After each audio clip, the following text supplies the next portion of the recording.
Young জেনারেশনের কিছু বকাটে ছেলে পেলে আছে, ওদের ইনকাম নাই, বেকারত্বের চাপে ওরা নেশাগ্রস্ত, তার কেটলি চোলা টোলা সব ভেঙে নিয়ে ফিরে চলে গেছে।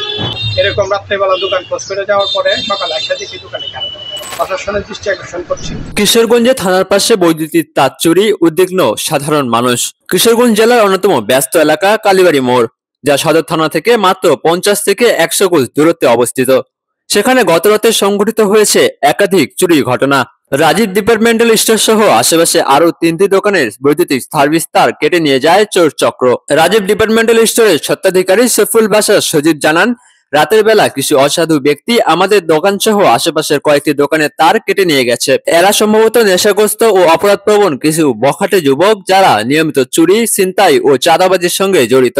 ইয়াং জেনারেশনের কিছু বকাটে ছেলে পেলে আছে, ওদের ইনকাম নাই, বেকারত্বের চাপে ওরা নেশাগ্রস্ত, মূলত ওদের ধারায় হয়তো বা সুসংগঠিত কাজগুলো সুসংগঠিত এবং আকরা বাজারের আশপাশের কিছু বকাটে পোলাপান আছে, হয়তো বা এরা ওদের সাথে আজকে নিয়ে তৃতীয় দিন এরকম রাত্রেবেলা দোকান ক্লোজ করে যাওয়ার পরে সকালে একসাথে কি দোকানে কেন, ওরা অনেক খোঁজাখুঁজির পরে পায় সার্ভিস তার চুরে কাইটে নিয়ে গেছে। আমরা প্রতিকার চাই। বিগত বেশ কিছুদিন যাবৎ চোরের উপদ্রব খুব বেশি, প্রশাসনের দৃষ্টি আকর্ষণ করছি। তিনি আরো জানান, পাশের এক চায়ের দোকানে চুলার রড পর্যন্ত খুলে নিয়ে গেছে দুর্বৃত্তরা। এই ঘটনায় স্থানীয় ব্যবসায়ীদের মধ্যে চরম উদ্বেগ দেখা দিয়েছে।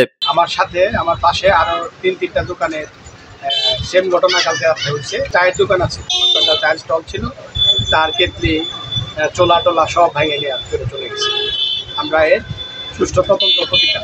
সজীব বলেন, সদর থানার একদম পাশে যদি এমন ঘটনা ঘটে তাহলে সাধারণ মানুষ কতটা নিরাপদ সেই প্রশ্ন উঠছে।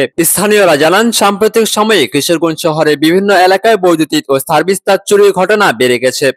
বিশেষ করে 5 আগস্টের পর থেকে একের পর এক চুরির অভিযোগ পাওয়া যাচ্ছে। এ বিষয়ে সচেতনতা বৃদ্ধি ও রাতের পাহারা জোরদার করার পাশাপাশি পুলিশকে আরো কঠোর নজরদারির দাবি জানিয়েছে স্থানীয় ব্যবসায়ী ও সাধারণ মানুষ।